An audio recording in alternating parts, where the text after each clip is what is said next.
So in this lecture we are going to discuss overflow property. Overflow property बहुत important property है। मैं इसका आपको एक रियल लाइफ एग्जांपल बताता हूँ कि हम ओवरफ्लो को कहाँ पर यूज़ कर सकते हैं।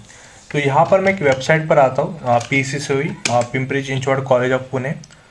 इसको ओपन करते हैं और यहाँ पे कुछ टेस्टिमोनियल्स लिखे हैं किसी स्टूडेंट के। और क्योंकि टेस्टिमोनियल्स की जो हाइट है वो थोड़ी काफ़ी ज़्यादा है, तो उनको हाइट सेक्रीफाइस नहीं करनी थी। जैसे हम देख पा रहे हैं ये कार्ड होते हैं जो हम बूटस्ट्रैप में हम कैसे बना सकते हैं, वहाँ पर हम ये डिज़ाइन करेंगे और इस तरह की कुछ होमवर्क्स और असाइनमेंट भी आपके लिए होंगी। ठीक है, तो आप देख पा रहे होंगे कि यहाँ पर जो हाइट रखी है सपोज 300 पिक्सल है, जो हर एक कार्ड की आपको दिख रही है। उनको हाइट सेक्रीफाइस नहीं करनी थी, बट जो डेटा है इनके पास वो थोड़ा ज़्यादा था, तो इन्होंने यहाँ पर इस तरह का स्क्रॉल बार यहाँ पर यूज़ किया है सो दैट हम ये पूरे टेस्टिमोनियल्स को पढ़ सकते हैं विदाउट सैक्रिफाइसिंग दी हाइट्स। जैसे इनका डेटा थोड़ा कम है और इनका तो काफ़ी कम है, ये ऐसा पता चल रहा है कि स्क्रॉल बार की जो हाइट है थोड़ी ज़्यादा है। ठीक है, तो इस हिसाब से हम भी चाहेंगे कि हम जो हमारा जो स्क्रॉल बार होता है वो भी आ जाए अगर डेटा अगर एक्सपांड हो जाता है विद सर्टन हाइट्स। तो इसको हम प्रैक्टिकली इम्प्लीमेंट करते हैं।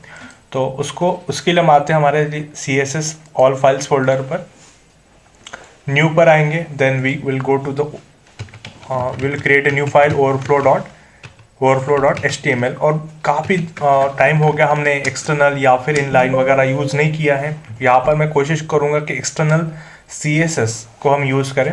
ठीक है, तो बिकॉज एक्सटर्नल CSS यूज़ करना है तो you know the very well कि हमें यहाँ पे एक न्यू फाइल बनानी पड़ेगी जिसका नाम हम रख सकते हैं overflow style.css। मैं overflow पहले इसीलिए लिख रहा हूँ ताकि आपको ये समझ में आए कि ये जो CSS की फाइल है overflow style.css, ये overflow.html की फाइल है। ठीक है, अदरवाइज आप चाहो तो यहाँ पे style.css ही दोगे, क्योंकि जब हम एक बड़े प्रोजेक्ट पे काम करते हैं तो वहाँ पर इतने सारे CSS फाइल हम क्रिएट नहीं करते हैं। हार्डली एक ही फाइल होती है जिसका नाम आप style.css रखोगे और पूरे एंटायर पेजेस का जो भी CSS होगा वो आप सिंगल फाइल में रखोगे। ठीक है, तो हम आएंगे ओवरफ्लो स्टाइल.css में और इसको ओपन करेंगे सबलाइन टेक्स्ट में। सॉरी, पहले overflow.html में काम करते हैं। इसको ओपन करेंगे सबलाइन में और एक बेसिक डॉक्यूमेंट हम लिखेंगे पहले HTML, एंड यहाँ पर मैं लिखूंगा एक सिंपल पैराग्राफ और यहाँ पर मैं लिखता हूँ जैसे लोरेम इप्सेम समथिंग। और आप कोशिश करिए कि जो पैराग्राफ से आप डिवीजन के अंदर रखो। ये इसीलिए मैं कहता हूँ क्योंकि इस डिवीजन के अंदर जब आप प्रैक्टिकली देखोगे कि ज़रूरी नहीं कि एक पैराग्राफ ही होगा। इस डिवीजन के अंदर आपके पास कुछ पैराग्राफ्स भी हो सकते हैं, कुछ इमेजेस भी हो सकते हैं। तो आप कोशिश करो कि जो कोई भी डेटा जब आप ऐड करते हो, कोई भी कंटेंट आप जब ऐड करते हो, it might be table, paragraphs, image, whatever, आप एक डिवीजन के अंदर रखो। और इस डिवीजन को आप क्या कर सकते हो, ID वाईडी देकर आप क्या कर सकते हो, उन एरियाज पे आप यूनिकली वर्क कर सकते हो CSS पे। जैसे मैं यहाँ पे अगर ID देता हूँ सपोज बॉक्स, तो मैं क्या कर सकता हूँ, अब इस एरिया पे अगर मुझे काम करना है, जैसे इस एरिया का मुझे विड्थ बढ़ाना है, हाइट बढ़ाना है, बॉर्डर देनी है, या फिर अगर मुझे शैडो देना है, या फिर इसके नीचे मुझे मार्जिन यूज़ करना है, तो मैं दे सकता हूँ rather than targeting individual elements. ठीक है, तो अभी इस ID बॉक्स से तो कुछ फ़र्क नहीं पड़ेगा क्योंकि डिवीजन खुद से कुछ करता नहीं है, ID बॉक्स खुद से कुछ करता नहीं है। हम जब CSS करेंगे तब ये काम करेगा। ठीक है, मैं इसको पहले तो सेव करता हूँ। इस फाइल को ओपन करेंगे हमारे गूगल क्रोम में। ठीक है, और आप देखोगे हमारे पास ये बेसिक आ चुका है। अब मैं चाहता हूँ इसका जो विड्थ है वो 500 पिक्सल रखूँ और हाइट मैं 300 पिक्सल या 400 पिक्सल रखना चाहता हूँ। So this is what my requirement. Okay, तो मैं आता हूँ हमारे एक्सटर्नल CSS पे, बिकॉज मैंने एक एक्सटर्नल CSS फाइल बनाई है। मैं overflow style.css को ओपन करता हूँ। अब ये नोटपैड में ओपन हो रहा है तो मुझे कोई प्रॉब्लम नहीं है। आप चाहो तो सबलाइन में ओपन कर सकते हो, राइट क्लिक करो, ओपन विद में जाओ, आप चूज़ अनदर ऐप में जाओ, या शो मोर ऑप्शन, आपको ऐसा ऑप्शन दिख सकता है, ओपन सबलाइन टेक्स्ट चलेगा। ठीक है, तो आप देखोगे हमारे पास overflow style.css है।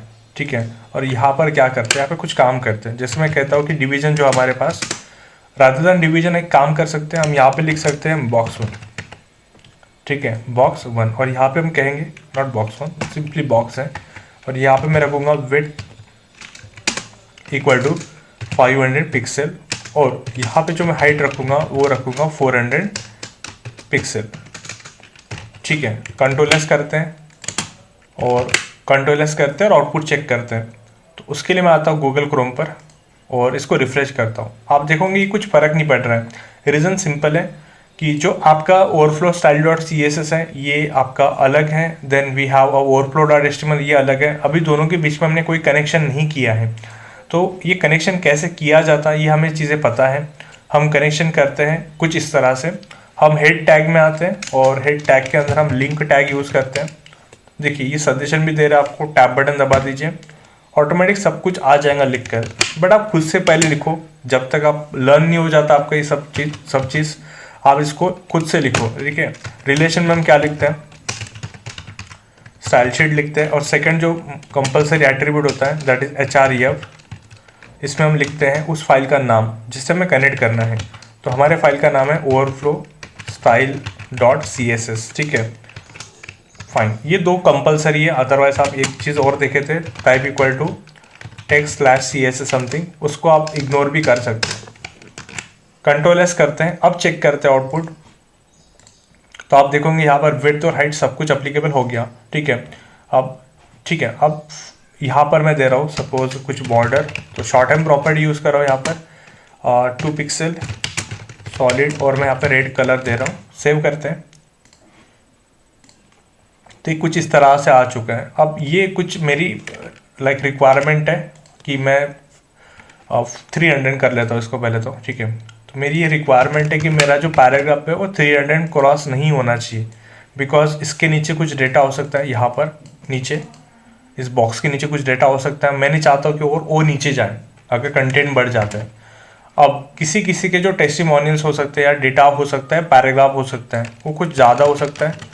जैसे मैं बहुत बार इसको कॉपी कर लिया मैंने, अभी आप देखोगे ये हमारा जो डेटा है वो बाहर चले गया बॉक्स के। अब इस केस में हम क्या कर सकते हैं, हमारे इस केस में हम 3-4 चीज़ें कर सकते हैं। जो बाय डिफ़ॉल्ट होता है विजिबल होता है, जैसे आप देख पा रहे हो दिस इज डिफ़ॉल्ट लिखा हुआ है, तो ये विजिबल है, जो हमें दिख रहा है कि बॉक्स के बाहर भी अगर जा रहा है तो विजिबल है। हम कर सकते हैं हिडन। हिडन से क्या होता है, देखिए मैं आता हूँ यहाँ पर और मैं यहाँ पर यूज़ करता हूँ ओवरफ्लो प्रॉपर्टी, मतलब इस हाइट के बाहर जो भी डेटा जा रहा है वो हो जाएगा हाइड। आप ये तभी करना चाहोगे जब आपका जो डेटा है, सेव करते हैं इसको और एक बार आउटपुट चेक करते हैं, तो ये हाइड हो गया आपका डेटा। ठीक है, इसी तरह से अगर मैं यहाँ पर स्क्रॉल यूज़ करता हूँ, ठीक है, तो स्क्रॉल जैसे ही यूज़ करता हूँ आप देखिएगा यहाँ पर स्क्रॉल बार आ चुका है फ्रॉम ऑल दिस डायरेक्शंस। देखिए हॉरिजॉन्टली तो मुझे स्क्रॉल की ज़रूरत नहीं थी, बट स्टिल यहाँ पर स्क्रॉल आ चुका है और वर्टिकली हमारा डेटा प्रॉपरली वर्क कर रहा है। ओके, स्क्रॉल का डिसएडवांटेज क्या है मैं बताता हूँ। अब कल जाके अगर ये पैराग्राफ थोड़ा कम हो जाता है, जैसे मैं इसको रिमूव कर देता हूँ, जो एक्स्ट्रा पार्ट बाहर जा रहा था मैं उसको रिमूव कर देता हूँ। ठीक है, अभी भी थोड़ा स्क्रॉल बार है, मतलब डेटा और भी थोड़ा ज़्यादा है, मैं इसको और थोड़ा कम कर लेता हूँ। ठीक है, कंट्रोल एस करते हैं, अब आउटपुट चेक करते हैं। ओके, थोड़ा सा कम करना है। ठीक है, मैं थोड़ा कम कर देता हूँ, कंट्रोल एस करते हैं, रिफ्रेश करते हैं। तो अब अगर आप देखोगे हमारा जो डेटा है well with in a box है और अभी मुझे स्क्रॉल की कोई ज़रूरत नहीं थी बिकॉज हमारा डेटा काफ़ी छोटा है। और स्टिल हम देख पा रहे हैं कि वर्टिकल स्क्रॉल बार भी नज़र आ रहा है जो इनएक्टिव है, डिसेबल्ड है। और ये देखिए ये अभी आपका डिसेबल्ड है, बट जैसे डेटा और अगर ऐड हो जाता है तो हमारा जो स्क्रॉल बार है वो एक्टिव हो जाएगा। बट मैं चाहता हूँ कि ये आना ही नहीं चाहिए। मैं क्या कहता हूँ, मैं चाहता हूँ कि अगर हमारा डेटा छोटा है या कम है, आई जस्ट वांट कि जो हमारा स्क्रॉल बार है वो आना ही नहीं चाहिए। अभी तो वर्टिकल भी नहीं आना चाहिए और हॉरिजॉन्टल भी नहीं आना चाहिए। तो उस केस में जो बेस्ट प्रॉपर्टी है जो मैं आपको रिकमेंड करूँगा ऑटो प्रॉपर्टी, और यही हम यूज़ करते हैं। मैंने यहाँ पर भी लिखा हुआ है कि स्क्रॉल हिडन तो आपने देख लिया, ऑटो जो होता है वो बेस्ट होता है। ठीक है, तो ऑटो का हम यूज़ करते हैं और मैं आता हूँ, एक बार रिफ्रेश करते हैं। तो अब देखिएगा क्योंकि हमें वर्टिकल भी ज़रूरत नहीं थी ना हॉरिजॉन्टल ज़रूरत थी, तो अभी देखो यहाँ पे कोई भी स्क्रॉल बार अटैच नहीं है जो प्रॉपर दिख रहा है हमें। But in case but in case अगर हमारा डेटा ऐड हो जाता है, जैसे मैं यहाँ पर पैराग्राफ्स को कॉपी पेस्ट करता हूँ, अब डेटा हमारा थोड़ा बढ़ गया है और आप देखोगे थोड़ा डेटा हमारा बढ़ चुका है और मैं और एक दो ऐड कर देता हूँ। तो आप देखोगे अब हमारा स्क्रॉल बार यहाँ पे आ चुका है और वर्टिकल की ज़रूरत नहीं थी, वर्टिकल यहाँ पर स्क्रॉल बार नहीं है। एंड इन दिस केस अगर हमारा डेटा कल जाके कम हो जाता है,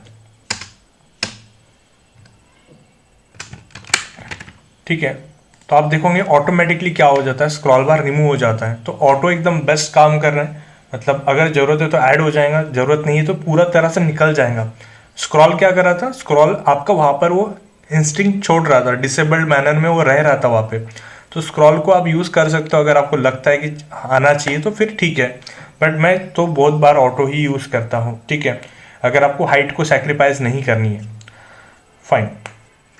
अच्छा, अगर हम ये नहीं यूज़ करते हैं तो आई मीन टू से अगर मैं हाइट ही यूज़ नहीं करूँगा, तो अगर मैं यहाँ पर हाइट ही यूज़ नहीं करूँगा, ठीक है, तो उस केस में क्या होता है, जो आपका डेटा होता है, मतलब आप बोलोगे सर हाइट ही यूज़ क्यों करना है, ऑटो भी यूज़ नहीं करना है, ठीक है।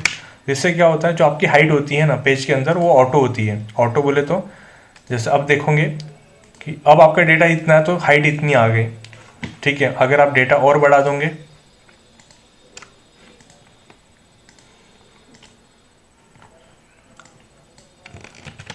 ठीक है, तो अगर आप डेटा बढ़ा दोगे तो आप देखोगे हाइट ऑटोमेटिकली बढ़ जाती है। तो ऐसा तो आप बिल्कुल नहीं चाहोगे, ठीक है।